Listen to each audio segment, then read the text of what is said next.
Ay guys, burol kasi ng pinsan ko. Pinsan niya. Bali, subukan ko mamaya mag-live.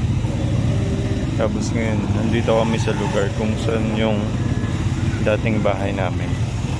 Napakita ko sa inyo.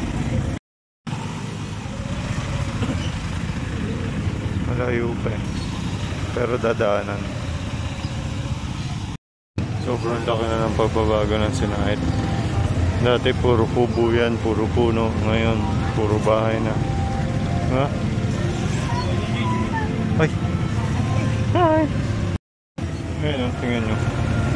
Puro bahay na siya. Dati, ano to eh. Puro kubo-kubo. Dati. Pero ngayon, ang laki na ng pagbabago ng Sinaid. Sobra. Ito yung bahay namin dati. Yan. Yan yung bahay namin dati. Pero nabili na yan eh.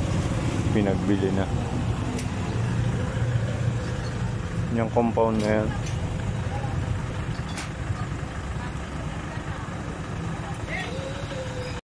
Tapos tumigil kami dun sa bahay ng pinsan ko. Yun. Nakatigil yung karo din dun.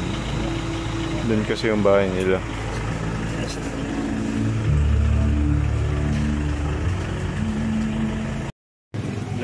Dun yung bahay nila dati. Ganito lang yung mga bahay dito dati. Pero ngayon, tignan mo.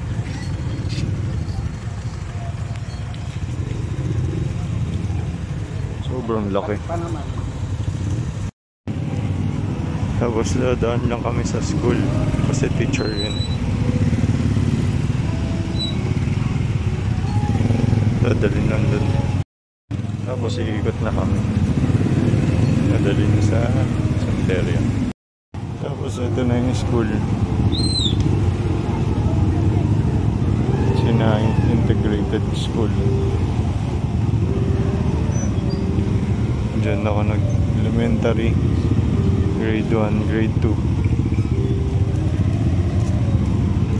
Dating bundok yan, takbuhan lang kami. Sumakay na ako dito sa pinsan ko. Buburak ka niyan dito ko. Kasi ang lakas ng ulan. Yun yung yati mong siya mo. Grabe yung dilim guys. Lakas na ng ulan. Tapos traffic pa. Nagkakilya pala dito guys. Alam lumakad na, patik-patik. Ganyan naman itang... Sobrang lakas na ng ulan. Sobra.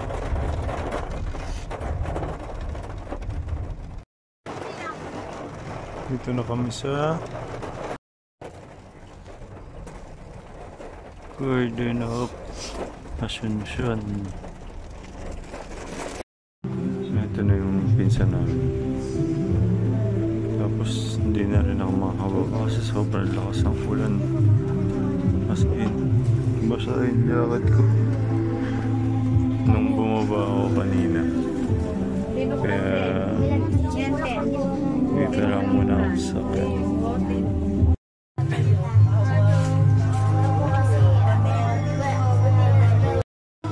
Bumaba ako nung dumating kami sa cemetery. Bumaba ako dun sa akin ng pinsan ko. Hindi ko naman alam na bubuhos yung napakalakas na yun. Basa yung jacket ko. Paalis na rin kami. Pabalik na dun sa amin. Mamaya na lang ulit. Grabe, saglit lang yung ulan pero baha na.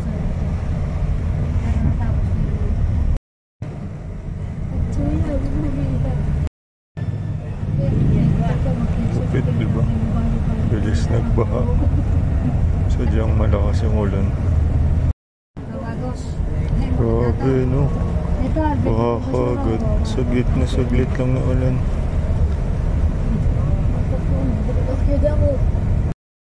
Ayun guys, nakauwi na kami. Kaso walang ilaw dito kala Ate Amy. Kaya nagulat kami. Gulat talaga ako kanina sa ulan. Sobrang lakas. Bigla. Biglang ulan. Kaya salamat sa mga sumama. Salamat sa inyo.